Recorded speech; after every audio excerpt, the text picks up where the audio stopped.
유다서 1장 1절 예수 그리스도의 종이요 야고보의 형제인 유다는 부르심을 받은 자 곧 하나님 아버지 안에서 사랑을 얻고 예수 그리스도를 위하여 지키심을 받은 자들에게 편지하노라. 아멘.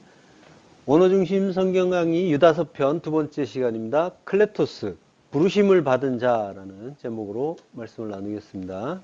유다는 편지의 수신자를 부르심을 받은 자라고 해요. 불특정하죠. 그러니까 교회에게 보낸 편지라고 할 수가 있죠.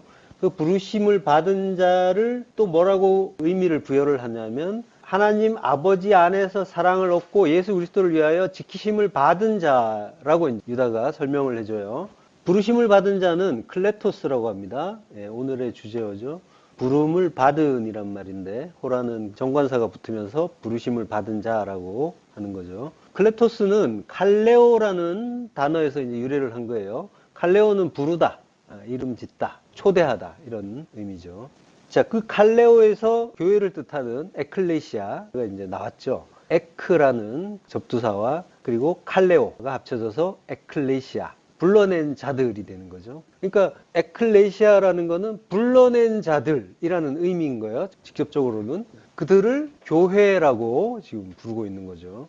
에클레시아를 이제 우리가 흔히 교회라고 알고 있지만 클레토스 역시 부르심을 받은 자들, 이것도 역시 교회의 의미가 있는 거죠. 그래서 클레토스라는 말이 그 그리스도인이라는 말과 동일어로 쓰였어요. 로마서나 이제 고린도전서를 보면요. 계시록에도 나오고요. 로마서 1장 6절 너희도 그들 중에서 예수 그리스도의 것으로 부르심을 받은 자니라. 그들 중에서라는 거는 이제 바로 앞절에 모든 이방인이라는 말이 나와요. 그들 중에서, 이방인 중에서 예수 그리스도의 것으로 부르심을 받은 자다. 성도는 이방인 중에서 부르심을 받은 거예요.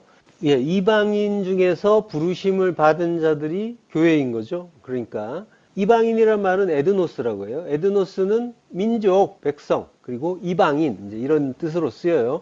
그러니까 이방인이라는 뜻도 있으면서 국민, 백성이라는 뜻도 있는 거죠. 에드노스는 히브리어로 고이라고 합니다. 고이가 민족, 국가, 백성 이렇게 되는 거죠. 레위기 25장 44절 내 종은 남녀를 막론하고 내 사방 이방인 중에서 취할지니 남녀 종은 이런 자 중에서 사올 것이며 남녀를 막론하고 사방 이방인 중에서 불려온 것이 우리인 거예요. 이방인이란 말이 마치 유대인이 아닌 자들의 어떤 그런 의미로 들리잖아요. 근데 성경에서는 그 이방인을 또 이스라엘이라고 해요. 이방인 중에서라고 번역을 해놨지만 어떤 구절에 가서는 이제 열방이라고도 하고 족속이라고도 하고 또 이스라엘 족속을 가리키는 말이 되기도 하는 게 고이예요. 창세기 12장 2절 내가 너로 큰 민족을 이루고 내게 복을 주어 내 이름을 창대하게 하리니 너는 복이 될지라. 큰 민족을 이룬다고 하죠. 고이입니다. 그러니까 이방인의 의미가 있지만 그게 너희다라고 하는 거예요. 성경에 이방인이란 말도 많이 쓰이고 에드노스도 역시 마찬가지로 많이 쓰이고 또 민족이라고 족속이라고 쓰이지만 이게 전부 교회, 이스라엘, 우리를 가리키는 말이 되기도 하는 거예요. 베드로전서 2장 9절 그러나 너희는 택하신 족속이요 왕같은 제사장들이요 거룩한 나라요.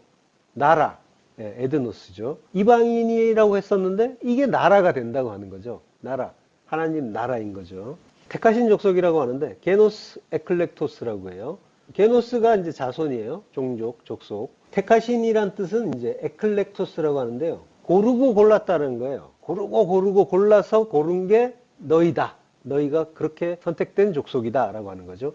가장 질 좋은 거를 선택하는 걸 에클렉토스라고 해요. 그러니까 우리가 가장 질 좋은 자이기 때문에 선택된 것이 아니라 선택을 받음으로 인해서 가장 질 좋은 자들이 된 거죠. 에클렉토스는 이제 에클레고라고 해요. 동사는 에클레고, 곤란해서 선택하다예요. 에클레고는 에크와 레고가 합성된 단어예요. 레고는 말하다예요. 말함으로써 선택된 거예요. 그러니까 선택된 족속은 무엇으로 선택됐느냐 하면 말씀으로, 진리의 말씀을 통해서 택한 족속이 된 거라는 거죠.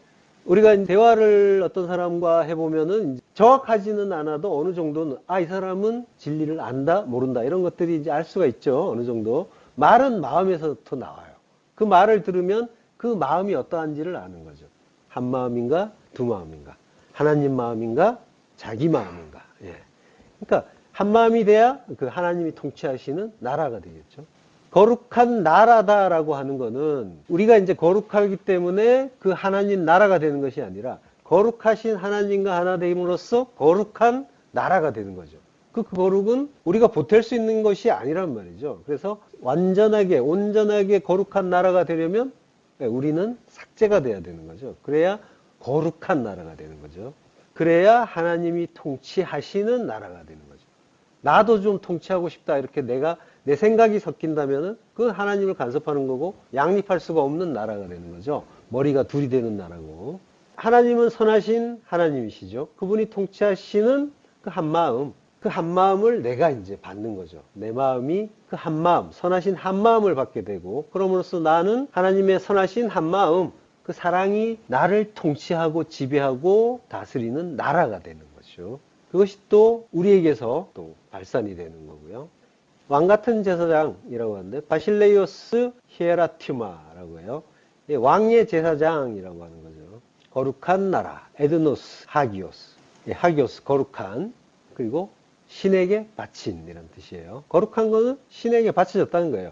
바쳐지는 건 희생 제사로 바쳐지는 거죠. 그게 이제 십자가란 말이죠. 십자가에서 죽어야 거룩한 나라가 되는 거죠. 그러니까 거룩의 의미는 하나님께 바쳐진 것이라는 의미가 있는 거예요. 영어로 이제 sacred라고 하죠. 거룩하신 하나님께 바쳐졌고, 그리고 하나님이 받으셨기 때문에 거룩한 것이 되죠. 그래서 하나님께 바쳐진 것을 또 이제 영어로 sacrifice, 희생 제물이라고 하는 거죠. 예, 그러니까 거룩한 나라가 우리가 된다는 것은 희생 제물로 먼저 바쳐지는 거예요.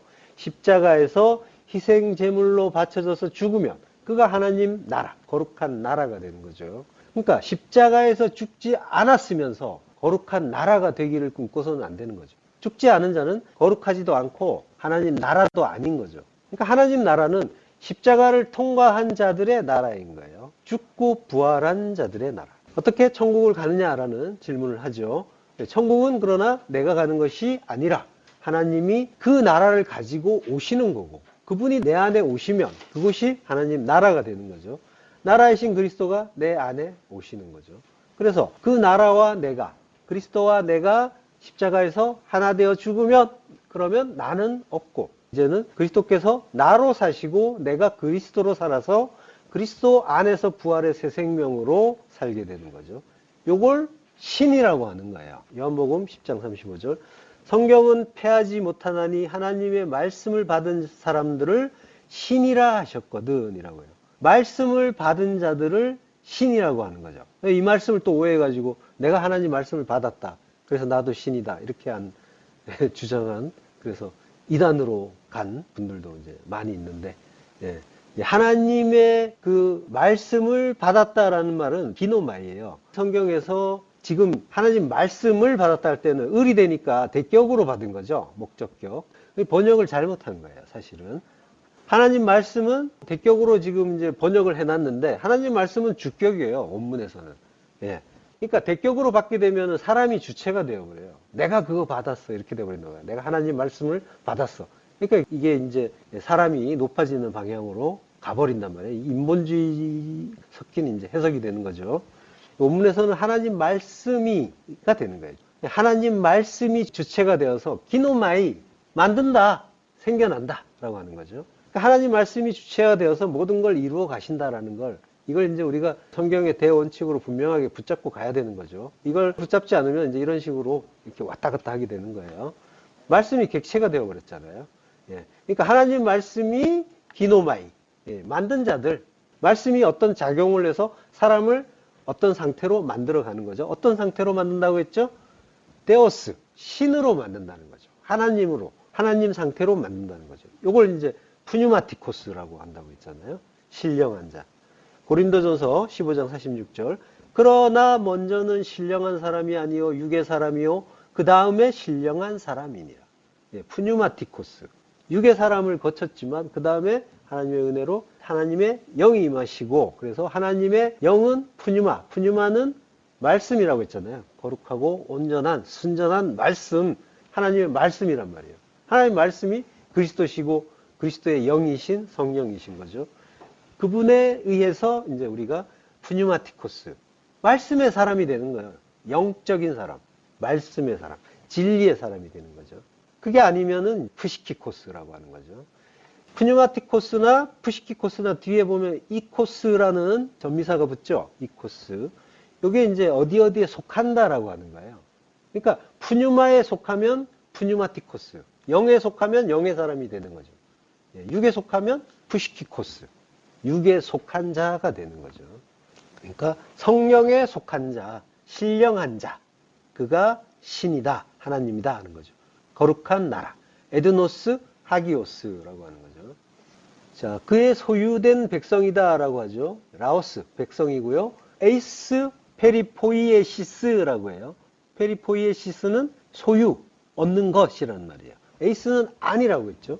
그러니까 소유 안에 들어간 자, 들어간 백성이 이제 성도인 거죠. 하나님의 구원을 받는 자는 하나님의 소유가 되는 거예요. 하나님의 것이 된단 말이죠. 소유가 된다는 거에 그 의미를 알지 못하면 이제 또 자유가 없니, 속박을 받는다, 뭐 이렇게 이제 괴로워하는 거죠. 그렇지만은 그 무한하신 하나님 안에 들어가는 것이 무한한 자유를 얻는 일이 되는 거죠.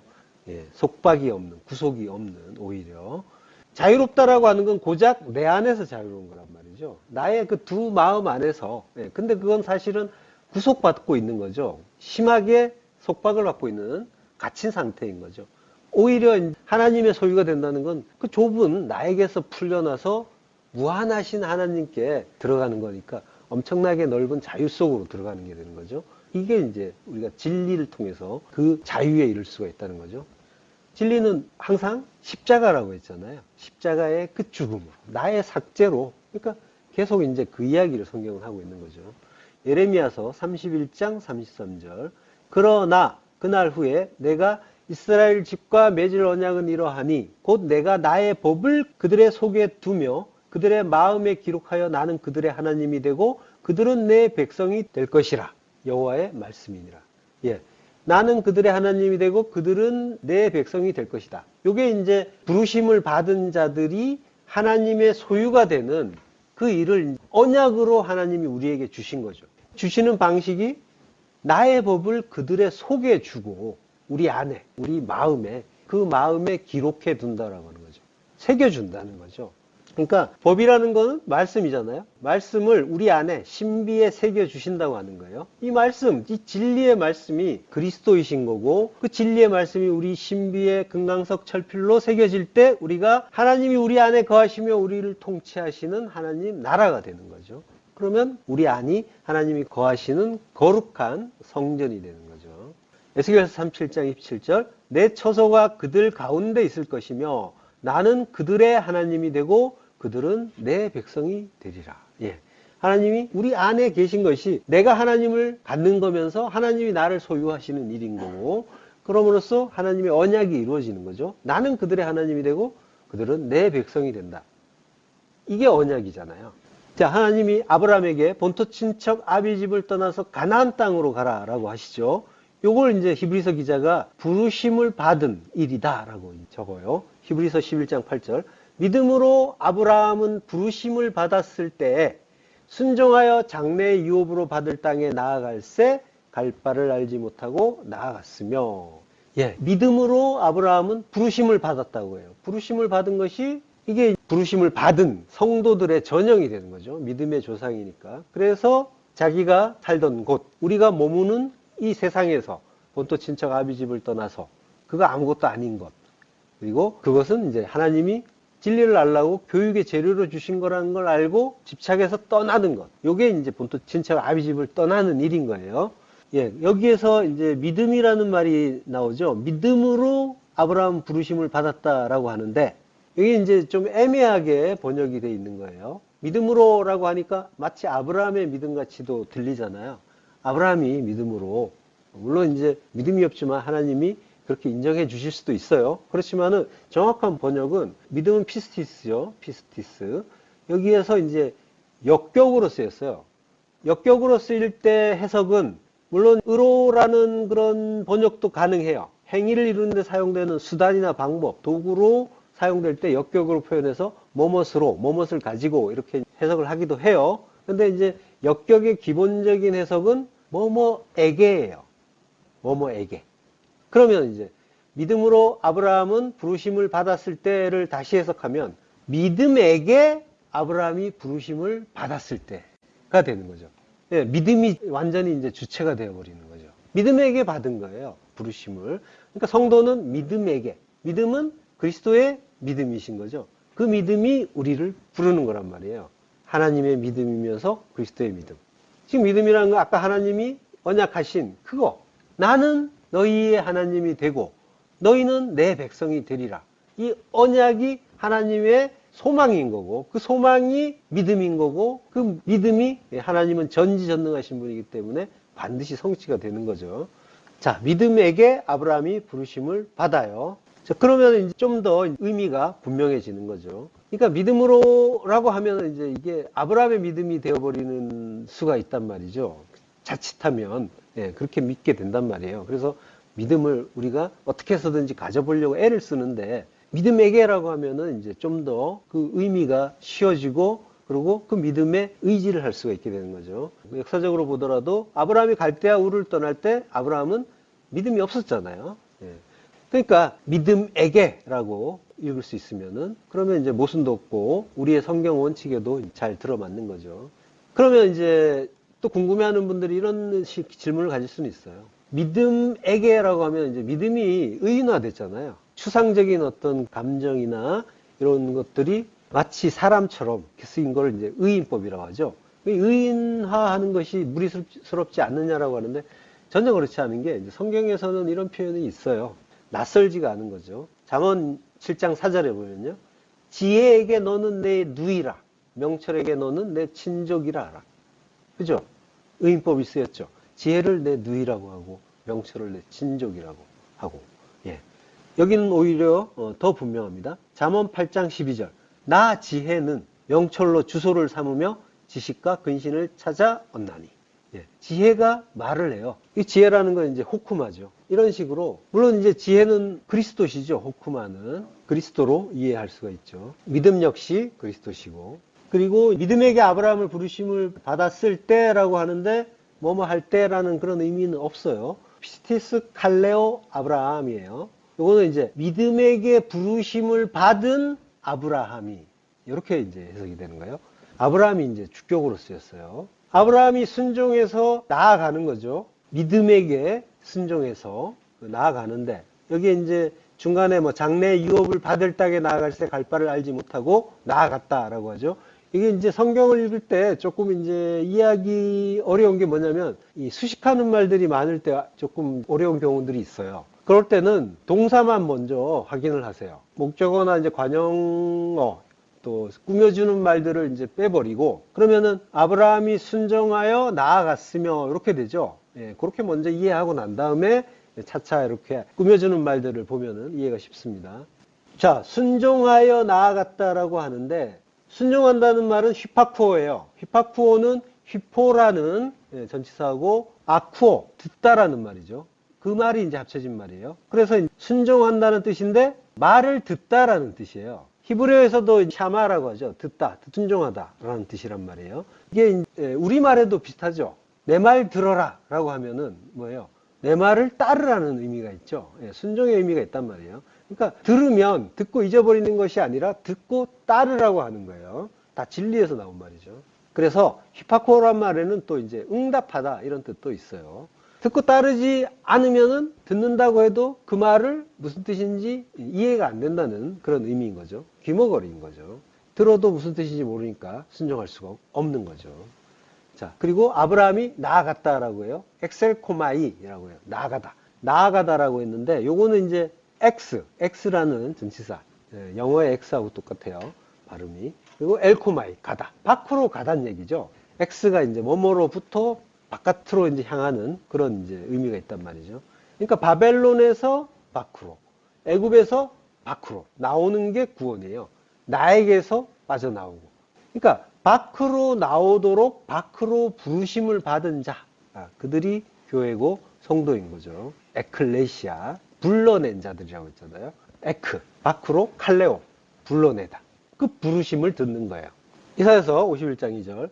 너희의 조상 아브라함과 너희를 낳은 사라를 생각하여 보라.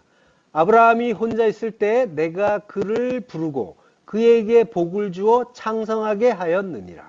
여기에 이제 아브라함이 혼자 있다라고 하죠. 혼자 있을 때 내가 그를 불렀다라고 하는데, 여기서 혼자라는 말은 에하드예요. 하나면서 연합, 통일, 이런 의미가 있어요. 근데 이제 이게 아브라함이 혼자 있을 때라는 말을 요 에하드라는 낱말 하나를 가지고 이렇게 번역을 우리말로 해놨어요. 아브라함이 혼자 있을 때라고. 어떻게 보면 조금 이제 과한 의역이 아닌가 싶어요. 에하드란 말은 하나예요. 그거는 이제 잠시 놔두고 뒤에서 확인할게요. 불렀다라고 해요. 카라. 부르는 거죠. 불러서 그에게 복을 주고, 바라크. 복의 의미는 무릎을 꿇다, 찬양하다라고 했죠. 무릎을 꿇는다는 게 이제 순종한다는 의미잖아요. 휘파코. 듣고 순종하는 거. 그러니까 듣고 그게 뭔지를 깨달아서 그 말씀에 순종할 수 있는 게 성도의 가장 큰 복인 거죠. 그 복을 받아서 하나님의 그 뜻을, 진리를 깨달으면은 자연히 절로 우리는 무릎이 꿇어지는 거죠. 순종할 수 있게 되는 거죠. 이게 진짜 복인 거예요. 아까 대화를 나눠본다 했는데 아무리 대화를 해도 전혀 진리에 대한 이해가 없는 사람들도 있잖아요. 예, 그게 나와 무슨 상관이냐라는 그런 태도. 그러니까 말씀을 듣고 깨달을 수 있다는 것은 어마어마한 복인 거예요. 하늘이 나에게서 열리는 일과 같은 거죠. 예, 그렇게 될 때 우리는 그 진리 속에서, 그 자유 속에서 기뻐하면서 하나님을 찬양하게 되는 거죠. 찬양하는 거예요. 이게 복의 의미인 거죠. 그 말씀이 나에게 깨달아져서 깨달았더니 전부 하나님이 나에게 은혜를 베푸셨다는 걸 알게 되는 거고, 나의 모든 것이 하나님의 은혜로 인한 것이었군요를 아는 거죠. 그러니까 절로 무릎이 꿇어지고, 그래서 절로 또 두 손 들고 하나님을 찬양할 수가 있게 되는 거죠.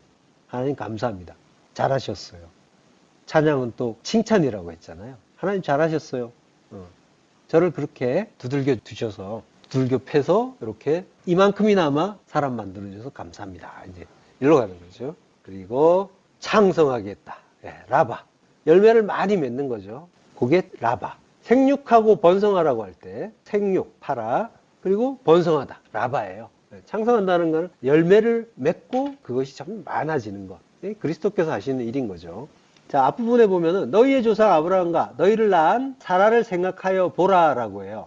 그러면서 이런 축복의 말씀을 주셨는데요. 자, 아브라함, 조상 아브라함, 너희의 아버지 아브라함과 너희를 낳은 사라라고 해요. 사라가 낳았다라고 할 때 훌이라고 해요. 훌은 빙빙 돌다, 괴로워하다, 몸을 비틀다, 몸부림치면서 괴로워하다. 어마어마하게 괴로워하는 거죠.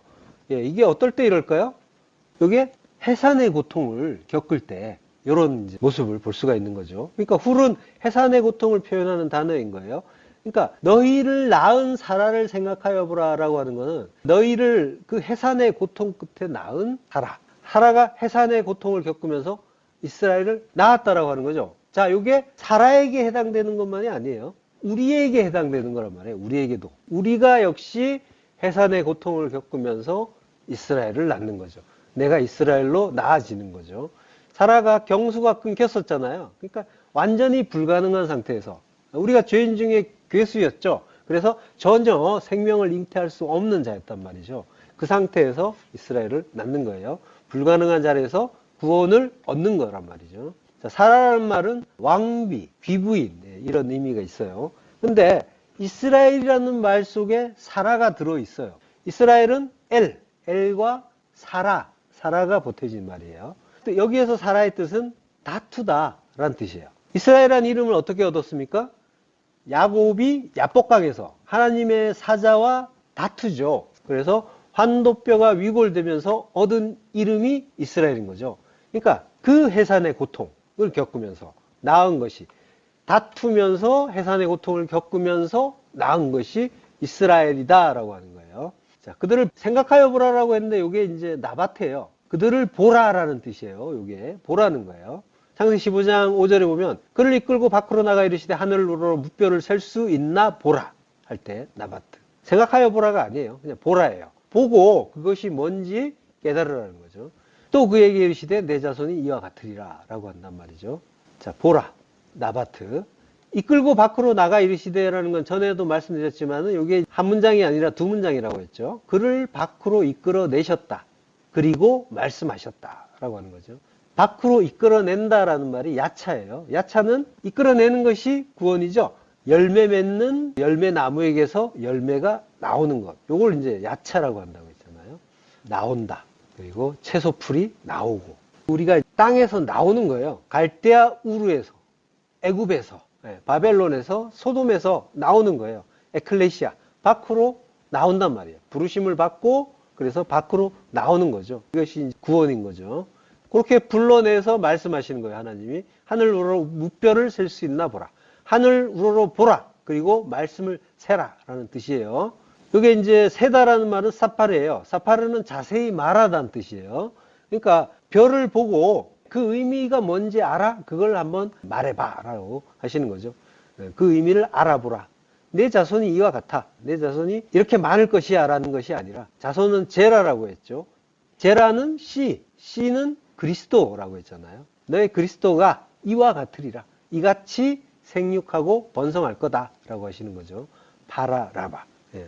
자, 아까 아브라함이 혼자 있을 때 내가 그를 불렀다라고 했죠. 그 혼자 있다라는 말을 하나, 에하드라는 그 하나라는 뜻이라고 했어요.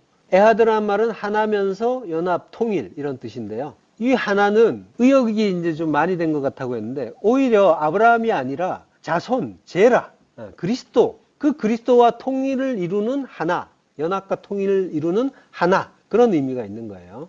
다음 말이 키라는 말이 이제 앞에 있어요. 예, 키라는 말이 있는데, 요 키를 넣어서 이제 해석을 하면, 너희 조상 아브라함과 너희를 해산의 고통으로 낳은 사라를 보라라고 한단 말이에요. 그러면서 이제 키가 있는데 이게 번역이 빠져 있어요. 왜냐하면이라고 하는 거예요. 왜냐하면 그 하나, 그 연합과 통일을 이루는 그를 내가 부르고 복을 주어 번성했기 때문이다 라고 이렇게 이제 해석할 수가 있는 거죠. 출애굽기 3장 4절, 여호와께서 그가 보려고 돌이켜 오는 것을 보신지라 라고요. 그래서 하나님이 떨기나무 가운데에서 그를 불러 이르시되, 부르시는 거죠. 그는 모세죠. 모세야 모세야 하시매 그가 이르되 내가 여기 있나이다. 예, 그를 부르는 거예요. 모세도 역시 이제 그리스도의 모형이면서 성도의 모형인 거죠. 아브라함과 마찬가지로. 가라, 부르세요. 예, 모세야 모세야. 물에서 건진 자죠. 모세는 물에서 건진 자야, 물에서 건진 자야 라고 부르시는 거란 말이에요. 우리를 부르시는 거예요. 우리가 방주에서 건져졌잖아요. 방주에 들어갔다가 나왔잖아요. 기억나시죠? 3주밖에 안 됐는데 방주에서 우리가 나왔잖아요. 자, 모세나 우리나 모두 방주, 그 테바 안에 들어가서 그 물, 말씀으로 인해서 위의 물이 아랫물인 우리를 덮침으로 해서 우리가 그 위의 물에 의해서 죽고 그리고 부활한 자들인 거죠. 예, 마태복음 4장 21절, 거기서 더 가시다가 다른 두 형제 곧 세베대의 아들 야고보와 그의 형제 요한이 그의 아버지 세베대와 함께 배에서 그물 깁는 것을 보시고 부르시니, 예, 예수님이 부르세요. 그랬더니 그들이 어떻게 해요? 그들이 곧 배와 아버지를 버려두고 예수를 따르니라. 예, 예수님이 칼레오 부르신단 말이에요. 초청을 하시는 거죠. 그래서 거기에서 부르심을 받고 나오면 그는 에클레시아가 되는 거죠. 교회가. 자, 불렀더니까 그들이 곧이라고 해요. 곧이라는 말은 유데오스, 즉시 따라갔다라고 하는 거죠. 예, 이 유데오스는 유디스란 말에서 나왔어요. 이 유디스라는 말 역시 곧, 즉시란 뜻인데 똑바른, 정직한, 진실한 이런 의미도 있어요. 그러니까 말씀을 들으면, 그리스도의 말씀을 들으면 즉시 따르는 것, 요게 올바르고 신실한 성도인 거죠. 즉시 배와 아버지를 버려두고 그들이 떠나는 거예요. 우리예요. 우리가 그렇게 부르심을 받으면 떠나는 거란 말이죠. 배는 성전이라고 했잖아요. 옛 성전에서 떠나는 거죠. 그리고 아버지, 이 율법의 아비를 떠나는 거죠. 너희 아비 마귀다 했잖아요. 그 율법의 아비를 떠나는 거예요. 떠났더니까 아피엠이 떠난다는 거예요. 떠나는 게 용서하는 게 되는 거죠. 그것으로 우리가 용서를 받는 거죠. 그러니까 우리가 머물던 자리에서 부르심을 받고 나오면, 그러면 이제 우리는 그곳에서 떠나는 거고, 떠났으면 죄에서 떠난 게 되는 거죠. 그래서 그게 용서가 되는 거예요. 자, 그렇게 예수님을 따라가는 거죠. 예수님을 따른다는 거는 그리스도께서 무엇을 어떻게 하셨는지를 우리가 알아서 자기 십자가 들고 따라가는 거죠. 날마다. 예. 마가복음 3장 13절 또 산에 오르사 자기가 원하는 자들을 부르시니 나아온지라. 예. 산으로 올라가세요. 아나바이노 호오로스죠. 호오로스 산인데 산은 항상 성전이라고 했잖아요. 예. 성전으로 아나바이노 올라가는 거예요. 성전으로 올라간다는 것은 나라로 올라간다는 거죠. 하나님 나라로. 그리고 자기가 원하는 자들을 부르세요. 델로라고 해요. 원하는 자. 이게 이제 기뻐한다는 의미가 있어요. 하나님이 원하시는 자는 하나님이 좋아하고 기뻐하는 자인 거죠. 예. 그를 부르시는 거죠. 프로스 칼레오마이, 부르다.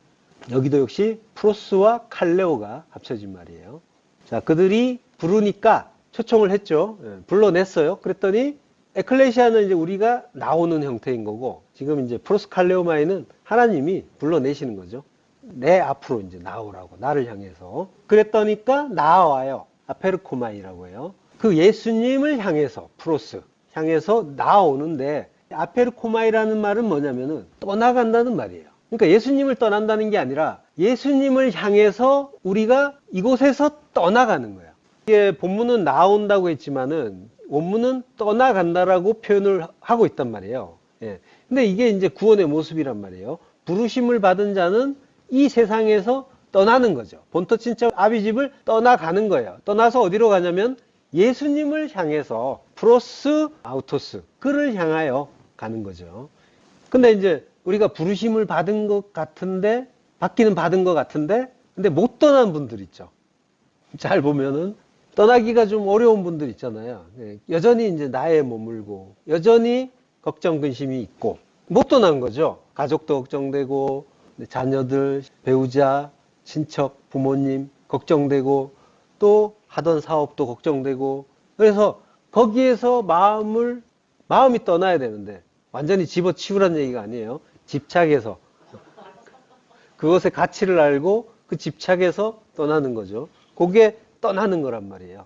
예수님이 부모나 자녀나 전토나 자기 집이나 다 버리라고 하시잖아요.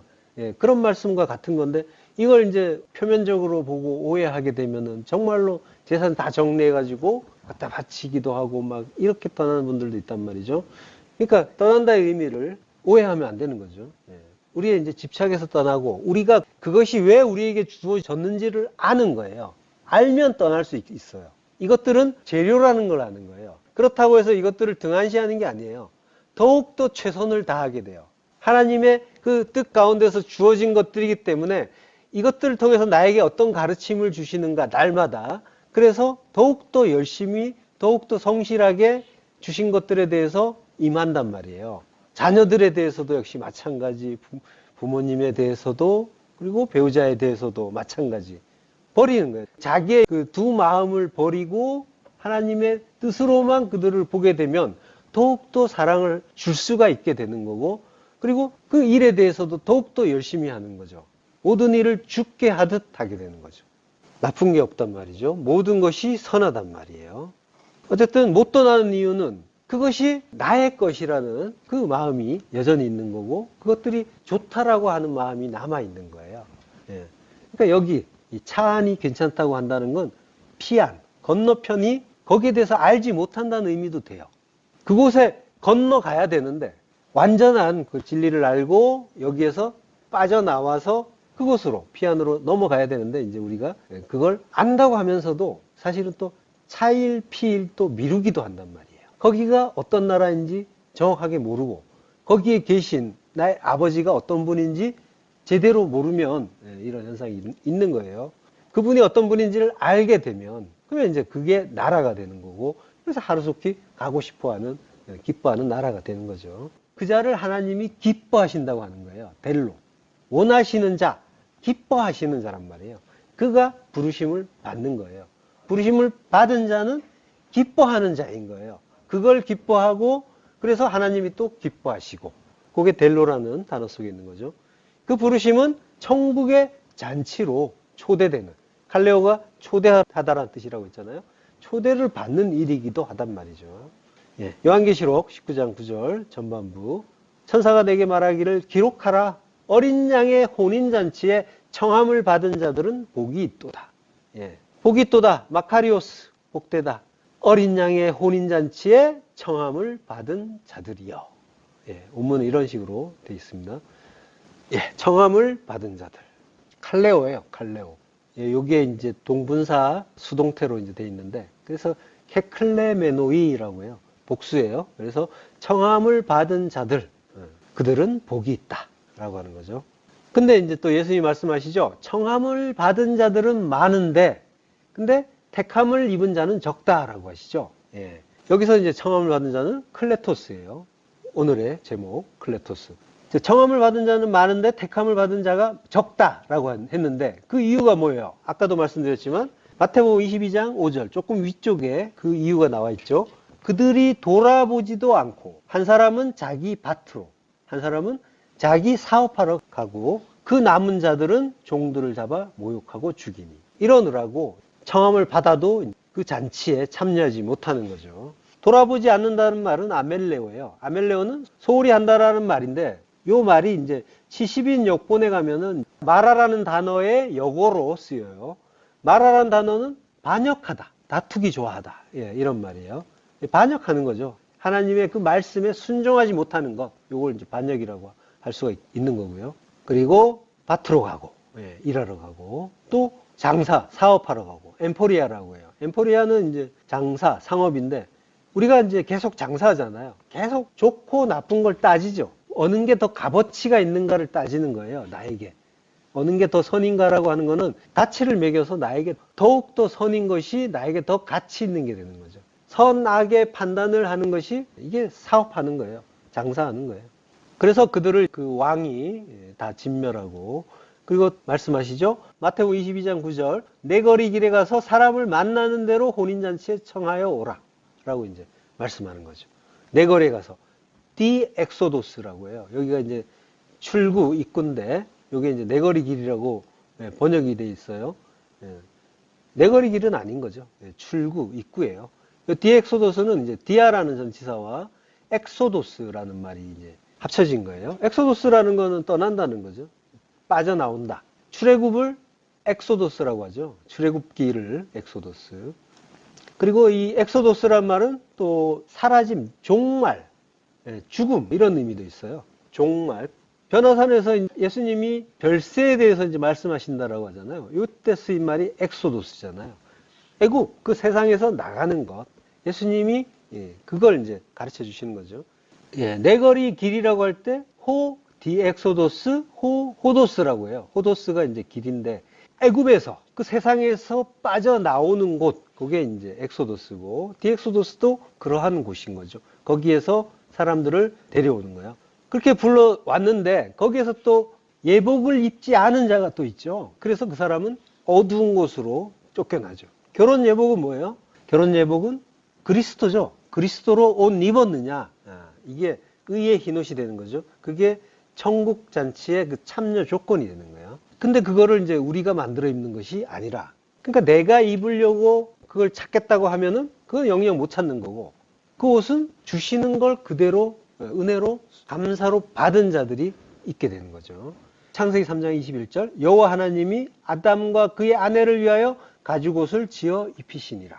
예, 그 무죄한 짐승을 죽여서 그로 입을 옷을 만들어서 입혀주시는 것, 이게 이제 구원인 거죠.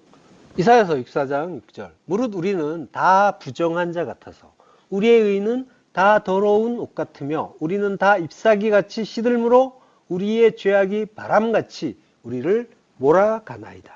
예, 우리의 의, 하나님의 의의 흰옷을 입어야 되는데, 그리스도의 그 의의 흰옷을 입어야 되는데, 피로 씻은 그 의의 흰옷을 입어야 되는데, 우리는 내가 그것을 만들어 입고 이걸로 내가 천국을 가보겠다라고 하고 있는 거죠. 나의 그 노력과 열심과 그 정성으로. 그걸 입은 자들은 안 된다라고 하는 거죠. 그래서 어두운 곳에서 이를 갈미 있으리라. 양식이 없어서 이가 갈리는 그런 모습. 스가랴서 3장 4절, 여호와께서 자기 앞에 선자들에게 명령하사 그 더러운 옷을 벗기라 하시고 또 여호수아에게 이르시되 내가 내 죄악을 제거하여 버렸으니 내게 아름다운 옷을 입히리라 하시기로. 예, 이렇게 우리가 그 의의 흰 옷을 입을 수가 있게 되는 거죠. 예, 우리가 능력이 있어서가 아니라 우리는 더러운 옷을 입고 있단 말이에요. 우리의 의로 만든 더러운 옷을 입고 있는데, 그래서 뭐가 뭔지도 모르고 있는데 하나님이 그 은혜의 옷을 입혀주시는 거죠. 그게 구원인 거란 말이죠. 거기에 아무것도 우리가 뭔가 주장할 수 있는 게 없다라는 거예요. 우리는 거듭거듭 이걸 이제 지금 발견해야 되는 겁니다. 오직 은혜다. 거기에 내가 뭔가 능력을 받아서 또 권능을 받아서 뭔가 하나님을 위해서 큰 일을 해서 그래서 하나님이 기특히 여겨주시고 그래서 구원도 주시고 복도 주고 이러한 구조가 아니란 말이죠. 우리는 전혀 자격이 없었는데 그걸 주지 않으셔도 할 말이 없는데 거저 입혀주시는 것, 은혜로 입혀주시는 것. 요한계시록 21장 2절 또 내가 보매 거룩한 성 예루살렘이 하나님께로부터 하늘에서 내려오니 그 준비한 것이 신부가 남편을 위하여 단장한 것 같더라. 그걸 입는 거죠. 우리가 하나님이 주신 것, 그것으로 그걸 입었더니까 우리가 신부가 되는 거고, 그래서 하나님이 거저 입혀주시는 그 은혜의 가죽옷 덕분에 그것이 이제 하나님의 아름다운 옷인 거고요. 그걸 통해서 우리가 멸망할 수밖에 없는 그 자리에서 구원을 얻는 거죠. 값없이. 자, 모세가 아까 하나님께 부르심을 받았죠. 출애굽기 19장 20절 여호와께서 시내산 곧 그 산 꼭대기에 강림하시고 모세를 그리로 부르시니 모세가 올라가네 라고 하죠. 산에 올라가는 거예요. 근데 이제 이 부르심을 받으면은 이 부르심을 받은 자들이 하나님의 제사장이 되는 거고 제사장으로 칭해지는 거고 또 그들이 하나님으로부터 존귀한 자라라고 하는 칭함을 받는 거죠. 히브리서 5장 4절 이 존귀는 아무도 스스로 취하지 못하고 오직 아론과 같이 하나님의 부르심을 받은 자라야 할 것이니라. 이 존귀라고 해요. 팀에는 이제 존귀한 자리 또는 이제 직위 이런 의미도 함께 포함되어 있어요. 이 존귀는 이제 앞에서 보면은 이제 대제사장직이에요. 이게 하나님의 부르심을 입어야만 얻을 수 있는 거죠. 그리고 궁극적으로는 그리스도께서 하시는 일을 설명해 주는 직위가 대제사장직인 거죠. 시편 29편 1절 너희 권능 있는 자들아 영광과 능력을 하나님께 돌리고 돌릴지어다. 영광, 이 영광이라는 말이 히브리어로는 카보드인데 이게 70인역에서 보면 이 말이 영광이라는 말이 티메로 번역이 돼 있어요. 그리고 시편 49편 8절 그들의 생명을 속량하는 값이 너무 엄청나서 영원히 마련하지 못할 것임이니라. 속량한다라고 하죠. 속량이라는 말이 또 티메가 쓰였어요. 70인역에. 히브리어로는 이제 피드윰이라고 하는데 속량하는 값을 이걸 이제 티메라고 썼단 말이죠. 자, 그러니까 속량하는 값은 뭐라고 해요? 너무 엄청나다고 하죠. 이 생명을 속량하는 값이 엄청나서 영원히 마련하지 못할 것이다.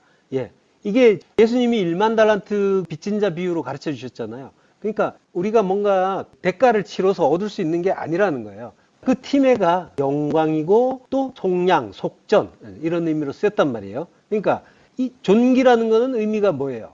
존귀라는 거는 속전으로 주어지시는 게 존귀인 거고 그것이 하나님의 뜻이니까 십자가에 죽으시고 우리의 속전이 되시잖아요. 그걸로 우리를 구속시켜 주시죠. 그렇게 속전이 되어 주시는 게 하나님의 뜻이기 때문에 하나님의 영광이 되는 거죠. 그게 존귀라고 하는 거예요. 그걸 우리가 받는단 말이에요. 값없이 주시는 그 구속의 그 은혜를 받을 때 그래서 그 의미를 알 때 그 은혜에 감사하고 찬양할 때 그가 존귀한 자가 되는 거란 말이에요. 그래서 하나님이 존귀하다고 칭하시는 그 존귀를 받는 거란 말이에요. 이게 이제 티메라는 그 단어의 의미 속에 들어있는 거예요. 아론이 이제 하나님의 소명으로 이제 대제사장직을 받았잖아요. 그때 대적한 자들이 있었죠. 고라 일당이 너희가 어째 여호와의 총회 위에 스스로 높이느냐 하면서 항의했단 말이죠. 그때 하나님이 아론과 이제 모세의 대적들 그 고라 일당을 땅이 갈라져서 그 속에 묻혀버렸죠. 그러니까 하나님이 허락하신 그 자리 그거는 이제 부르심을 받은 자에게만 주어지는 존귀한 일이라는 거죠.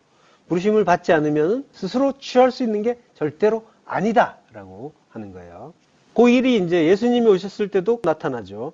예수님이 오셨을 때 예수님이 우리의 대제사장이잖아요. 근데 이제 그때 대제사장이라고 하는 자들이 있었죠. 가야바, 안나스 이런 사람들이. 이거는 이제 하나님이 세워주신 게 아니라 왕이 세워준 거예요. 헤롯 대왕이 멋대로, 우리가 멋대로 내가 제사장이다 이러고 있는 거랑 같은 거죠. 그걸 이제 대조시켜 주시는 거죠. 예수님만이 그 멜기세덱의 반차를 따르는 대제사장이다라고 하는 거죠. 마태복음 17장 6절, 대제사장들이 그 은을 거두며 이르되 이것은 핏값이라 성전고에 넣어둠이 옳지 않다 하시고, 예. 그 은, 속전이죠. 속전이 피를 통해서 얻어낸 것이죠. 그리고 그 피가 우리의 속전이 되는 거고요. 이게 핏값이 팀의 하이마예요. 아까 존귀라고 했죠. 핏값이에요. 하이마가 피고 팀에가 존귀라고 했던 그 단어. 그 피의 값, 팀에, 이것이 그리스도의 영광이고 그리고 우리의 속전이 되는 거죠. 그래서 성도는 이 팀의 속으로 다 들어가는 거예요. 그래서 그 피밭에 다 같이 묻히는 거예요. 거기가 나그네의 무덤이란 말이죠. 우리가 나그네잖아요. 아브라함이 산 그 막벨라 굴, 그게 이제 그 의미라고 했죠. 4대의 가책, 4대의 끝, 거기, 그 광야의 끝이 죽음이다, 무덤이다라고 하는 거죠. 네, 우리는 광야 40년 동안 죽음을 이루는 거예요. 그걸로 완성을 이루는 거죠. 자, 로마서 8장 30절. 또 미리 정하신 그들을 또한 부르시고, 부르신 그들을 또한 의롭다 하시고, 의롭다 하신 그들을 또한 영화롭게 하셨느니라. 미리 정하셨다라고 해요. 이 말이 이제 걸림돌이 많이 되죠. 프리오리죠. 예정하다. 미리 정했다라고 하는 거죠. 예. 요게 이제 프로와 오리조라는 말, 결정하다라는 말. 여기에서 이제 유래를 했는데요. 그러니까 프리오리조는 이제 미리 결정하다. 운명을 미리 정하다. 이런 의미예요. 이게 이제 예정론으로 얘기가 되죠. 그러니까 예정론에 대해서 좀 마음에 안 들어 하는 분들도 있어요. 하나님이 어떤 분인지 잘 모르면 인간의 사고방식 안에서는 이것이 좀 불만스럽거든요. 내 뜻과는 전혀 관계없고 왜 전적으로 하나님의 뜻 가운데 모든 게 이루어져야 되느냐. 나의 어떤 그런 것도 조금 평가가 돼야 되는 거 아니냐. 뭐 이런 식으로. 그래서 인간에 대한 그 가치를 이야기하는 자들이 이제 그러기도 한단 말이에요. 그렇지만은 사실은 부질없는 거예요. 죄와 허물로 모두 죽어 있단 말이에요. 죽은 시체들인 거예요. 거기에서 뭐 살다가 죽어서 천국 가고 지옥 가고 이런 이야기가 아니라 전부 죽어 있어요. 죽어 있는 상태에서 유일하신 생명이신 하나님이 생명을 나누어 주시면 살고 아니면 그냥 멸망하고 이렇게 되는 거란 말이죠. 그러니까 하나님이 어떤 분인지 안다면은 무의미한 논쟁이 사실은 예정론이에요. 또 그런 논쟁이 나오는 이유 중에 또 하나가 뭐냐면 시간이라는 그 시점으로 세상을 보기 때문에 그런 말들이 나오는 거예요. 이걸 하나님의 편, 영원에서 보면은 당연한 거예요. 시간이라는 거는, 역사라는 거는 영원 속에서 보면 티끌도 안 되는 거란 말이죠. 그거를 하나님이 하나로 보시지 무슨 그거를 순서대로 이렇게 보시겠어요? 자, 그러니까 그 시간의 흐름 속에 머물러 있는 사람들의 시각 속에서 이런 질문들이 나오는 거란 말이에요. 예정론이 마음에 든다, 안 든다.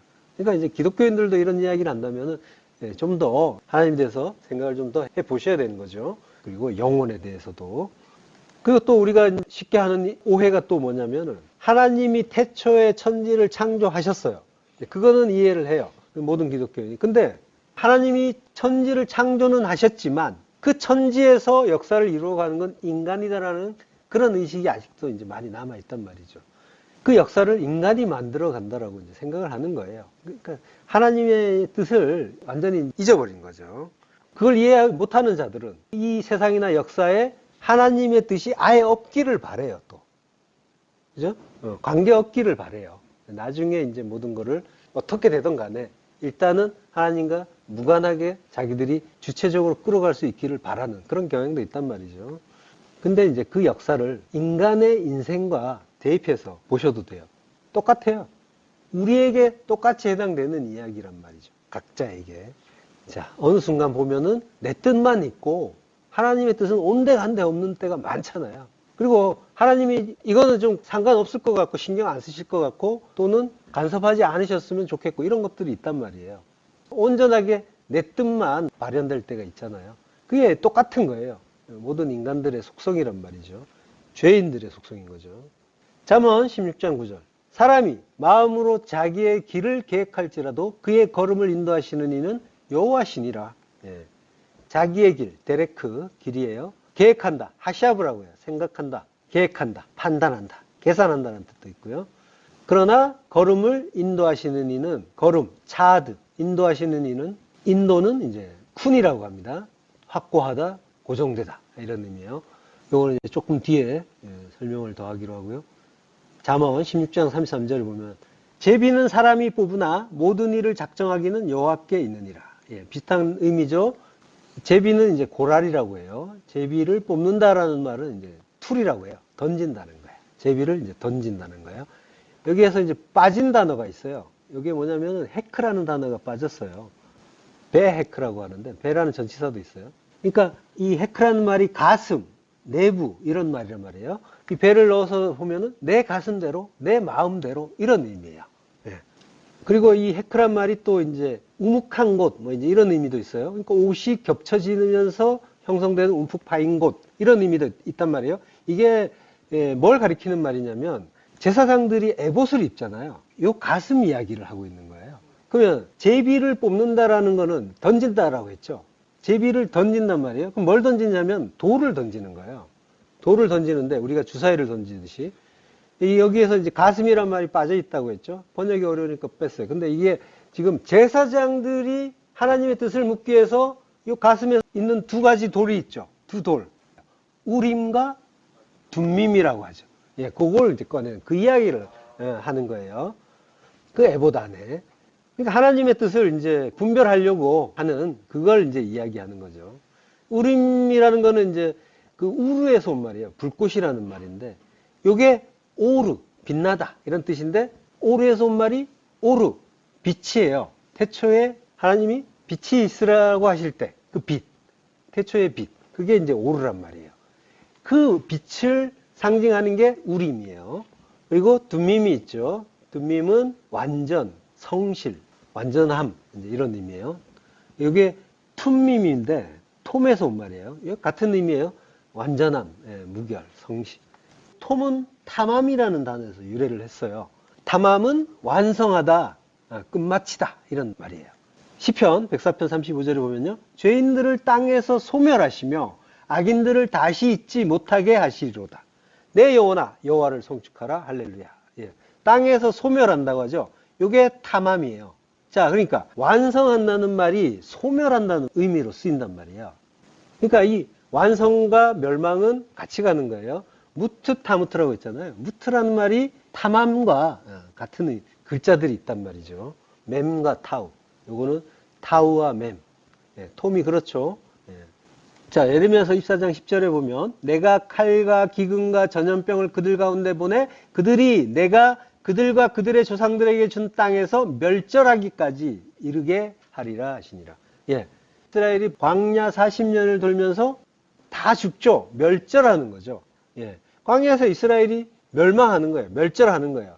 우리가 완전하게 죽는 거예요. 무트타무트로 죽는 거란 말이에요. 요게 완성하는 거란 말이에요. 끝마치다. 끝나다. 시편 18편 25절 자비로운 자에게는 주의 자비로우심을 나타내시며 완전한 자에게는 주의 완전하심을 보이시며 이 단어가 탐임이에요. 완전한. 앞에 나온 단어들과 같은 계열이에요. 그러니까 완전히 멸망을 하게 되면 그러면은 탐임, 완전해지는 거죠. 그러면 지금 완전한 자라고 했잖아요. 완전한 자가 탐임이란 말이에요. 그러니까 완전히 죽어서 멸절되는 자, 광야에서 광야 40년 동안 우리가 사로 완성이 되는 그 40의 그 기간에 완전히 죽는 거, 무트타무트로 죽는 게 완전한 거고 그를 완전한 자라고 하는 거란 말이에요. 탐임. 완전한 자가 되면은 그게 주의 완전하심이란 말이에요. 우리가 완전히 죽는 게 그게 주의 완전하심을 보이는 일이 되는 거예요. 우리를 죽여서 살리시는 일이 주의 완전하심을 보이는 거죠. 하나님의 그 언약을 완전하게 이루어 주시는 일이란 말이죠. 하나님의 선하심을 완전하게 드러내는 거고.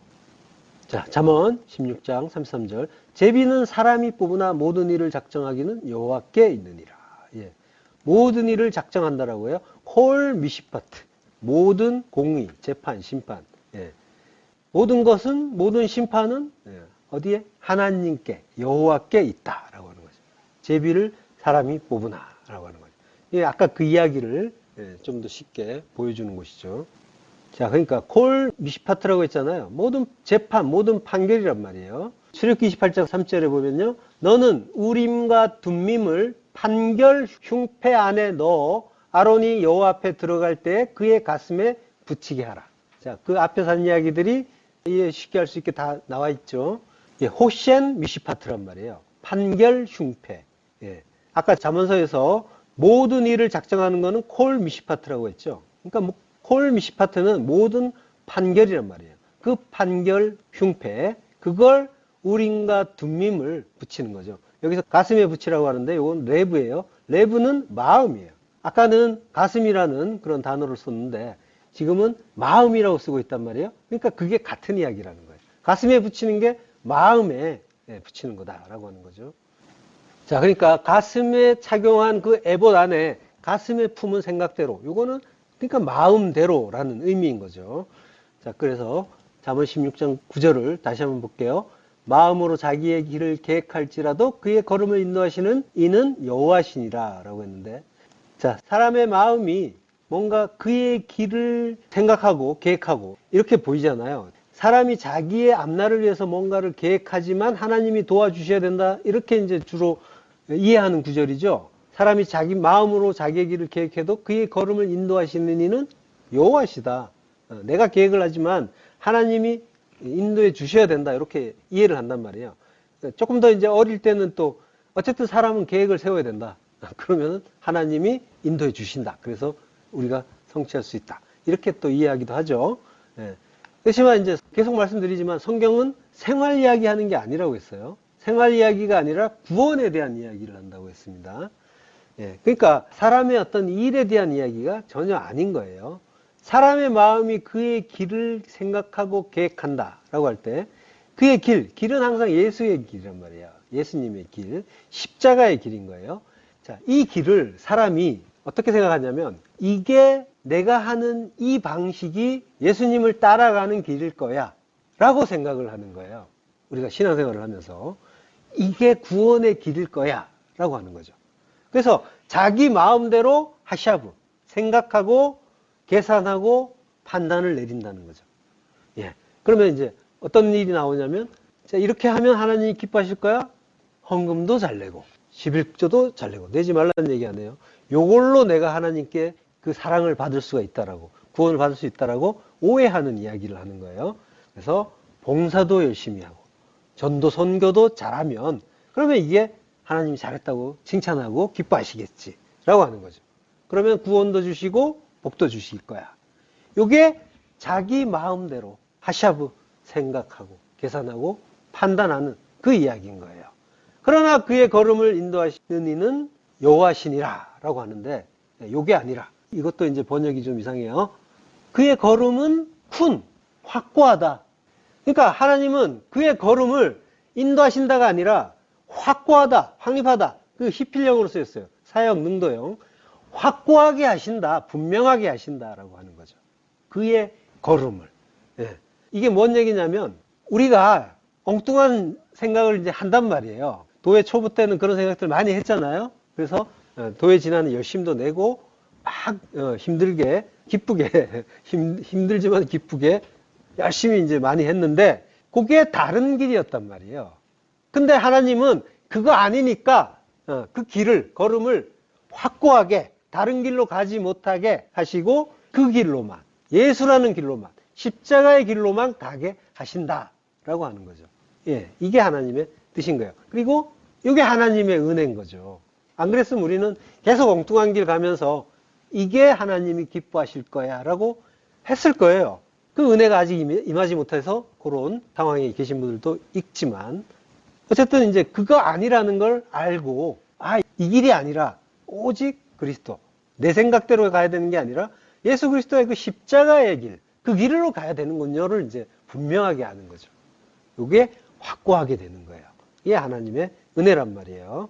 자, 이렇게 하나님이 분명하게 붙잡아 주시면서 끌고 가시는 게 하나님이 부르심을 주신 자들, 그 은혜를 주신 자들의 길인 거고, 그리고 복인 거예요. 로마서 8장 30절 아까 한번 했지만, 또 미리 정하신 그들을 또한 부르시고 부르신 그들을 또한 의롭다 하시고 의롭다 하신 그들을 또한 영화롭게 하셨느니라. 예, 미리 정하신 자들을 부르세요. 부르신 그들을 또한 의롭다 하시고 의롭다 하신 그들을 영화롭게.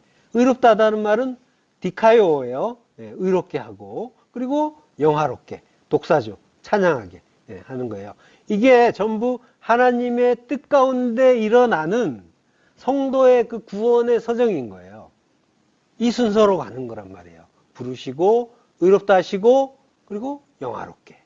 그러니까 전부 하나님의 그 뜻 가운데 델로란 말이에요. 하나님의 기뻐하시는 뜻 가운데, 원하시는 뜻 가운데 그 길로 하나님이 인도해 주시는데 여기에 대해서 우리가 어떻게 하나님 마음대로냐고 이제 항의를 할 수가 있냔 말이죠.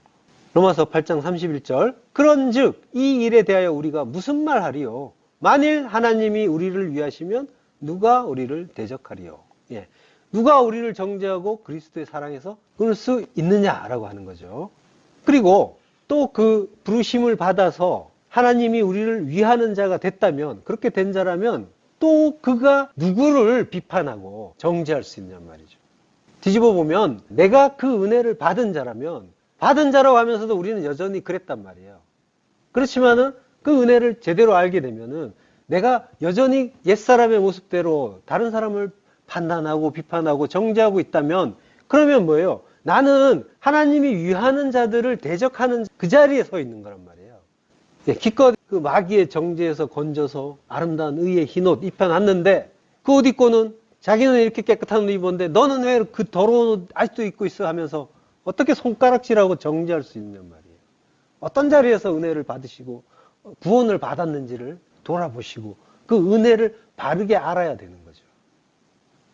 여전히 내가 사단의 일을 하고 있는 거 아닌가, 참소하는. 그러면은 만약에 그러고 있다면은 나는 의의 흰옷 못 입은 거 아닌가라는 또 의심을 해보셔야 되는 거죠. 그러니까 모든 비판과 정죄는 자기만을 향해야 돼요.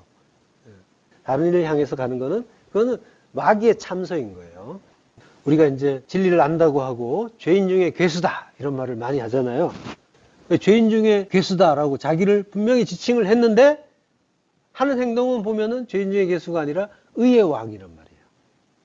가장 의로워요, 자기가. 그래가지고 모든 사람을 정죄하고 비판하고 그러고 있단 말이죠.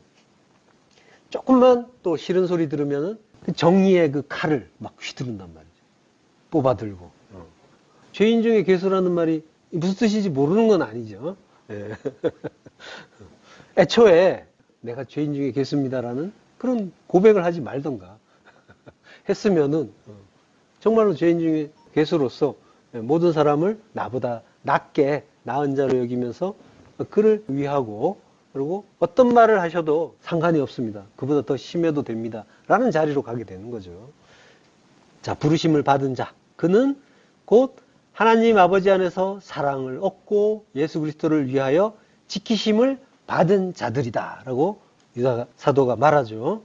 지금까지 이제 부르심을 받은 자에 대해서 같이 이제 구절들을 나눴는데, 부르심을 받은 자는 그들은 곧 아버지 안에서 사랑을 얻은 자다.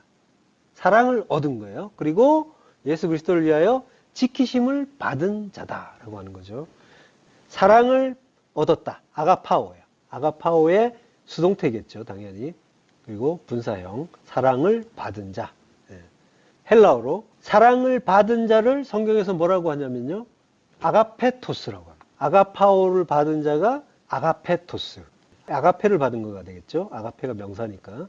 예, 하나님의 사랑을 받은 자는 하나님에 대해서 아는 자죠. 왜냐하면 하나님이 사랑이시고 사랑이신 하나님을 아는 걸 사랑을 받았다고 하는 거란 말이에요. 예, 그러니까 하나님을 알되 바르게 알아야 되는 거죠. 호세아서에서 그러잖아요. 여호와를 알자, 휩써 여호와를 알자. 사랑이신 하나님을 아는 자. 그 하나님을 아는 자가 하나님의 사랑을 받는 자가 되는 거예요. 아가페토스. 호세아서 6장 3절. 그러므로 우리가 여호와를 알자, 힘써 여호와를 알자. 그의 나타나심은 새벽빛같이 어김없나니 비와 같이 땅을 적시는 늦은 비와 같이 우리에게 임하시리라. 예. 알자, 야다. 예. 힘써 여호와를 알자라고 해요. 야다라는 동사 앞에 레라는 전치사가 붙어 있어요. 발음이 라다아트가 돼요.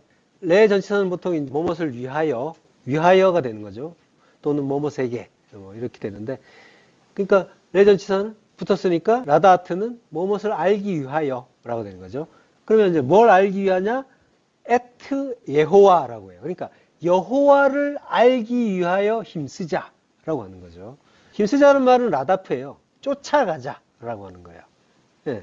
그래서 이제 여호와를 쫓아가는 거예요. 그 말씀을 쫓아가는 거예요. 그래서 이제 우리가 하나님을 알기 위해서 성경을 공부하고 상고하는 거죠. 열심히 쫓아가는 거죠. 그의 나타나심은 새벽빛같이 어김없다라고 하는데, 나타난다는 건 모차예요. 모차는 이제 나온다는 거예요. 야차에서 나온 말이에요. 어김없다. 어김없다라는 건 쿤이에요. 아까 확고하다라고 했죠. 그의 나타나심은 새벽빛같이 확고하다, 확실하다라고 하는 거죠. 비와 같이 땅을 적시는 늦은 비와 같이 우리에게 임한다라고 해요. 비는 게셈이에요. 비. 그리고 늦은 비는 이제 말코시라고 합니다. 말코시는 봄비예요. 봄에 오는 비입니다. 그러니까 늦은 비는 3월, 4월에 내려요. 우리 감각으로는 이제 이른 비지만 이쪽으로는 이제 농사가 마무리되는 늦은 비예요. 이른 비는 10월 달, 11월 달에 내려요. 근데 그때는 이제 좀 심한 비가 내려요. 자, 근데 이제 늦은 비라는 거는 말콧이라고 했는데, 요거는 이제 라카시라는 말에서 왔어요. 요거는 열매를 수확하다라는 의미가 있어요. 그러니까 열매를 수확할 수 있도록 오시는 비. 비는 전부 성령을 이야기하는 거예요. 말씀을 통해서 열매를 거둔다라고 하는 거죠. 그리고 이른 비는 모래라고 해요. 모래는 가르치는 자라는 의미도 있어요. 그러니까 비는 계속 말씀이고, 그 말씀은 계속 우리를 가르쳐 주시는 그런 의미가 있는 거죠. 뭘 가르쳐 줍니까? 하나님이 백성이 되는 방식을 가르쳐 주는 거죠. 그 방식을 이제 성경에서 예수 그리스도가 희생 제물로 죽으시는 모습으로, 우리의 속전이 되는 모습으로, 그 방식으로 구원이 임한다라는 것을 우리에게 계속 가르쳐 주고 계신 거죠. 디도서 2장 14절. 그가 우리를 대신하여 자신을 주심은 모든 불법에서 우리를 속량하시고 우리를 깨끗하게 하사 선한 일을 열심히 하는 자기 백성이 되게 하려 하심이라. 예. 속량한대요. 리트로. 예. 몸값을 치르고 되찾는 거죠. 우리가 이제 배우는 거는 그 십자가를 통해서 그리스도께서 우리를 구속해 주신 은혜를 배우는 거죠. 배워야 될 진리, 여호와를 알아야 되는 그 내용은 바로 이것이고, 그리고 오직 이것인 거죠. 골로새서 1장 14절. 그 아들 안에서 우리가 속량, 곧 죄사함을 얻었도다. 예. 아폴리트로시스라고 해요. 구속, 속량, 해방, 이런 뜻입니다. 이 말이 70인역에서 다니엘서 4장 34절에 총명이 다시 돌아왔다라고 하죠. 그 34절 보면 이제 그 기한이 참에 나 느부갓네살이 하늘을 우러러보았더니 내 총명이 다시 내게로 돌아온지라. 이 구절에 대해서 이제 우리가 나눴었죠. 총명이 다시 돌아왔다라는 말이 이제 아폴리트로시스라고 이제 하는 거예요. 이 말을 갖다가 번역을 했어요. 헬라어로 번역을 할 때. 다시 내게로 돌아왔다에다가 이 구속이라는 말, 속량이라는 그 뜻의 아폴리트로시스라는 말을 쓴 거예요. 그러니까 우리가 하나님의 그 은혜로 속량을 받는다라는 거는 뭐예요? 지금 느부갓네살이 뭐 한다고 했어요? 짐승 노릇을 하다가 기한이 참에 돌아온 거죠. 제정신이. 총명이 돌아온 거죠. 지혜가 돌아온 거죠. 그러니까 우리가 하나님의 것이 되는 것, 구속을 받고 하나님의 소유가 되는 거는 하나님의 은혜가 임해서 우리가 제정신이 돌아오는 거라는 거죠. 그동안에는 짐승처럼 살았는데 거기에서 정신이 돌아와서 하나님을 아는 지식을 갖는 것. 이게 제정신이 돌아오는 거예요. 짐승과 제정신이 돌아온 자의 차이가 뭐예요, 그러면? 차이는 감사. 그 은혜에 대한 감사와 찬양이 차이가 나는 거죠. 그러니까 오직 은혜라는 걸 아는 자는 자기에게 일어나는 모든 것이 은혜라는 걸 알아요. 그래서 항상 감사하는 거예요. 그러나 짐승은 마음에 안 들면은 기분 나빠하는 거죠. 속상해하는 거죠. 삿대질하는 거죠. 하나님 일을 이따위로 하세요. 내가 한 일이 얼만데. 제정신이 아닌 거죠. 예. 제정신이 돌아오면 하나님이 어떤 분인지 제대로 알게 되면 찬양밖에 나오지 않는다니까요. 모든 일에 감사할 수가 있다는 거죠. 그 일의 내용이 전부 성전을 이루는 일이란 말이에요. 우리 안에서. 그걸 위해서 이 모양 저 모양으로 일을 주시는데 그 하나님이 어떤 분이고 어떻게 일하시는지를 모르니까 내 마음에 들 때는 잠시 찬양을 하는데 그게 진짜 찬양이겠어요? 마음에 안 들면은 삿대질하는 판인데, 예. 그건 짐승인 거예요. 짐승도 먹이 주면 좋아하고 꼬리 흔들어요. 그러다가 몸이 찜질하면 자기도 악에 받쳐서 덤벼든단 말이죠. 짐승이죠. 뭐가 다릅니까? 예. 짐승과 제정신이 돌아온 자의 차이가 분명히 있단 말이에요. 그 은혜에 대해서 모든 것이 은혜라는 걸 알게 되고 그리고 그걸 감사하고 찬양하고 찬양이 나오는 거예요. 그러니까 여호와를 알되 힘써 알아야 되는 거죠. 내용을 모르니까 하나님 왜 이런 말씀을 주셨는지 일상 속에서 계속 하나님의 말씀이 쏟아지고 있는데 하나님을 모르고 말씀을 모르니까 이거는 아닐 거야. 이거는 나한테 주신 게 아닐 거야. 하나님이 잠시 한눈을 파셨을 거야. 우연이 있냔 말이에요. 전지전능하시다니까 아버지가. 우연이 없단 말이죠. 모든 것이 하나님의 뜻 가운데 가장 좋은 걸로 주어지고 있어요. 하나님이 나를 가장 잘 아시는 분이란 말이에요. 이 세상에서 나를 가장 잘 아시는 분은 하나님밖에 없어요. 아무도 몰라요. 모든 것을 아신단 말이에요. 중심을 보시고 모든 것을 아시고 그래서 좋으신 아버지이기 때문에 가장 좋은 거를 계속 주고 계시단 말이에요. 너 이거 받아야, 이 말씀, 내 말을 들어야, 들으면 듣고 따른다고 했죠. 들어야 네가 천국이 돼, 네가 성전이 돼, 네가 내가 기뻐하는 자가 돼 라고 하시는데 아버지를 알아야죠.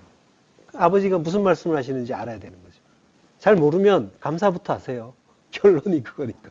감사부터 하시고 왜 감사인지를 찾으세요. 그러면 됩니다. 틀림이 없습니다. 예. 만약에 아무리 생각해봐도 이거는 감사가 안 돼요 라고 하고 있다면 나는 아직 의의 흰옷 못 입은 겁니다. 안타깝지만 분명히 하나님의 그 은혜가 임하면 반드시 하나님의 그 선하신 뜻이 깨달아지는 거예요. 선하신 뜻 하나, 한마음, 에하드가 되는 거예요. 그래서 모든 것을 하나님의 선하신 뜻 하나로 보는 그 독생자 되는 거죠. 모노게네스. 역대하 6장 7절 우리 하나님이시여 전에 이 땅 주민을 주의 백성 이스라엘 앞에서 쫓아내시고 그 땅을 주께서 사랑하시는 아브라함의 자손에게 영원히 주지 아니하셨나이까. 주께서 사랑하시는 아브라함의 자손. 이스라엘이죠. 이스라엘이 주의 사랑을 받는 거죠. 아헤브. 그게 우리예요. 하나님의 사랑을 받는 자. 이사야서 5장 1절 내가 사랑하는 자를 위하여 노래하되 내가 사랑하는 자의 포도원을 노래하리라. 내가 사랑하는 자에게 포도원이 있으며 심히 기름진 사내로다. 예. 여기서 사랑한다라고 하는 말은 예디드예요. 예디드. 도드라는 말이 있었죠. 예. 사랑하는 자. 아가서에서. 그 말과 이제 같은 단어예요. 도드. 자, 이 사랑하는 자, 사랑을 받은 자, 요것도 역시 이제 이스라엘을 가리키는 말이에요. 예디드가. 아까 이제 클레토스라는 말이 이제 그리스도인을 가리킨다고 했죠. 예. 그거 비슷한 거예요. 사랑을 받는 자인 거예요. 그러니까 계속 사랑을 받고 있는 거예요. 하나님이 나를 사랑하셔서 가장 좋은 걸로 계속 주고 계시기 때문에 내가 사랑을 받고 있는 자라는 그 확인을 하실 수가 있는 거예요. 다만 이제 나의 두 마음으로 봤을 때 내가 정말 사랑받는 게 맞는가라는 그런 의심은 할 수가 있지만 사실은 이제 내가 성전으로 지어지는데 가장 좋은 것으로 주고 계시다는 거죠. 자, 본문 예수 그리스도를 위하여 지키심을 받은 자들이라고 하죠. 지키심은 테레오예요. 하나님의 지키심. 그 지키심은 겉으로 드러나는 평안이고 기쁨이고 즐거움이 아닌 거예요. 아까 말씀드렸죠. 우리를 가장 잘 아시는 하나님이 우리를 성전으로 사랑하는 자로 지어가기 위해서 가장 좋은 걸로 주고 계시다라고 하는 거. 예. 그 지키심의 모습을 잘 알 수 있는 게 사도행전 7장 55절이에요. 스데반이 성령 충만하여 하늘을 우러러 주목하여 하나님의 영광과 및 예수께서 하나님 우편에 서신 것을 보고 말하되 보라 하늘이 열리고 인자가 하나님 우편에 서신 것을 보노라 한데 그들이 큰 소리를 지르며 귀를 막고 일제히 그에게 달려들어 성 밖으로 내치고 돌로 칠세 증인들이 옷을 벗어 사울이라는 청년의 발 앞에 두니라. 그들이 돌로 스데반을 치니 스데반이 부르짖어 이르되 주 예수여 내 영혼을 받으시옵소서 하고 무릎을 꿇고 크게 불러 이르되 주여 이 죄를 그들에게 돌리지 마옵소서 이 말을 하고 자니라. 예, 이해가 되세요? 요게 지켜주시는 모습이라는 거. 어떻게 보면은 전혀 안 지켜주셔가지고 스데반 사도가 개죽음을 당하는 그런 모습 같잖아요. 예, 근데 이게 참으로 하나님이 사랑하시는 자를 지켜주시는 모습이라는 거예요. 예, 이걸 은혜의 눈으로, 감사의 눈으로 발견하셔야 되는 거죠. 예, 지금 뭐예요? 하나님이 지켜주시는 건 스데반이 지켜주신 바람에 뭘 했어요? 죽었죠. 그러니까 하나님이 지켜주신 건 죽음이에요. 죽음을 지켜주셨어요. 그리고 또 뭘 했어요? 믿음을 지켰죠. 믿음을 지켜주신 거란 말이에요. 이게 진짜 지켜주시는 거예요. 그러니까 우리가 일상 속에서 돌에 맞아서, 율법에 맞아서 죽을 일 많습니다. 그 반석이라는 진리를 토막을 내면 돌이 되는 거예요. 그 돌에 맞으면 이제 죽는 거예요. 세상은 잘게 쪼갠 율법을 서로 사방에 던지고 있잖아요. 서로. 그런 곳이란 말이죠. 여기에서 그 성도 또한 그 돌에 맞아서 죽을 수 있도록 하나님이 그들을 붙여주신 거예요. 잘 죽을 수 있도록. 그때 성도는 그들이 던진 율법을 다시 주워 들어가지고 너도 한번 죽어봐라 라고 하면서 같이 던지는 자가 아니라 그 율법의 의미를 알고 자기 부인의 죽음을 죽고 그리고 자는 거예요. 죽는 거죠. 죽음을 죽는 거란 말이죠. 자, 그 돌을 맞을 때 아픔도 느끼고 공포도 느껴요. 또 심하면 그런 게 이제 여러 가지 뭐 우울증도 나오고 여러 가지 정신병이 나와요. 이걸 모르면 하나님의 은혜가 임하지 않으면 그 날라오는 돌을 보면서 누가 무섭지 않겠어요. 악플들 때문에 여러 사람 죽고 막 이랬잖아요. 두려운 거예요. 그 율법의 그 짱돌들이 무서운 거예요. 아픈 거예요. 근데 나를 지켜주시는 그 테레오 하시는 예수 그리스도의 그 지켜주심을 받는 거란 말이에요. 성도는 잘 죽을 수 있게 그 돌 다시 던지지 않고 저들을 불쌍하게 여겨주세요 라고 하면서 잘 죽을 수 있는 자로 지켜주시는 거란 말이에요. 그분이 하나님 우편, 오른편, 그 진리의 편에 계신 예수 그리스도시란 말이죠. 사도행전 7장 56절 말하되 보라 하늘이 열리고 인자가 하나님 우편에 서신 것을 보노라. 예, 죽는 것이 진리라는 걸 아는 성도에게 하늘이 열리는 거예요. 예, 디아노이고 아노이가 연다는 거죠. 디아라는 전치사가 있어요. 열린다, 완전히 열린다 라고 하는 거죠. 예, 그에게 그 죽는 것이 진리란 말이죠. 그게 하늘이 열리는 일이기도 해요. 예, 그리고 하나님이 나를 지켜봐 주시는 거고 함께 계신 거고 그리고 테레오 하시는 일인 거죠. 지켜주시는 일인 거죠. 마가복음 7장 34절 하늘을 우러러 탄식하시며 그에게 이르시되 에바다 하시니 이는 열리라는 뜻이라. 예, 열리라. 디아노이고 에바다는 에파다라고 해요. 에파다는 페타흐라는 말의 에파할 명령형이에요. 원형은 파타흐란 말이에요. 파타흐는 우리가 이제 많이 봤던 단어예요. 창세기 7장 11절 노아가 600세 되던 해 둘째 달 곧 그달 11의 날이라 그날에 큰 기품의 샘들이 터지며 하늘의 창문들이 열려 하늘의 문이 열리는 거죠. 하늘의 문이 열리니까 어떻게 해요? 진리가 쏟아져 내리는 거죠. 예. 그래서 진리의 그 말씀에 그 비에 우리가 맞아서 죽고 부활하게 되잖아요. 누가복음 24장 31절 그들의 눈이 밝아져 그인 줄 알아보더니 예수는 그들에게 보이지 아니하시니라. 예, 밝아졌다고요. 디아노이고 열렸어요. 열리면 밝아지는 거예요. 안 열리면 어두운 거란 말이에요. 빛을 보는 자가 밝은 자리에 있는 거란 말이에요. 그에게 눈이 밝아진다고 하는 거예요. 그래서 성경에서 눈을 진리라는 말로 쓴단 말이죠.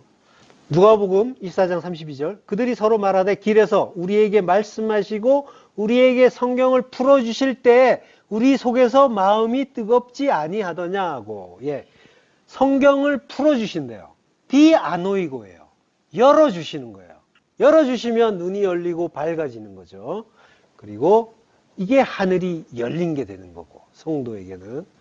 예, 누가복음 24장 45절 이에 그들의 마음을 열어 성경을 깨닫게 하시고 예, 마음이 열리는 거예요. 이게 지키심을 받는 자의 복인 거죠. 마음, 우리의 마음이 열리고 밝아지고 하는 거죠.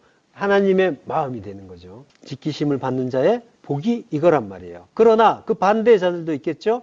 유다서 1장 6절 또 자기 지위를 지키지 아니하고 자기 처소를 떠난 천사들을 큰 날의 심판까지 영원한 결박으로 흑암에 가두셨으니, 이게 테레오예요.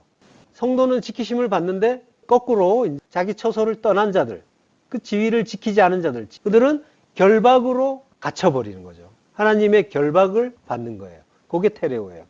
그러나 성도는 유다서 1장 21절 하나님의 사랑 안에서 자기를 지키며 영생에 이르도록 우리 주 예수 그리스도의 긍휼을 기다리라. 예. 자기를 지킬 수 있게, 사랑 안에서 지킬 수 있게 해주시는 거죠. 그럼으로써 영생에 이르도록 해주시는 거죠. 다 같은 단어예요. 테레오. 자, 그렇게 성도는 하나님의 지키심을 받고 열린 하늘을 바라보면서 주 예수여 내 영혼을 받으시옵소서. 스데반의 고백처럼 자기 부인의 죽음을 죽을 수가 있는 거죠. 이것이 부르심을 받고 사랑을 받고 지키심을 받은 자의 복인 겁니다. 기도하겠습니다.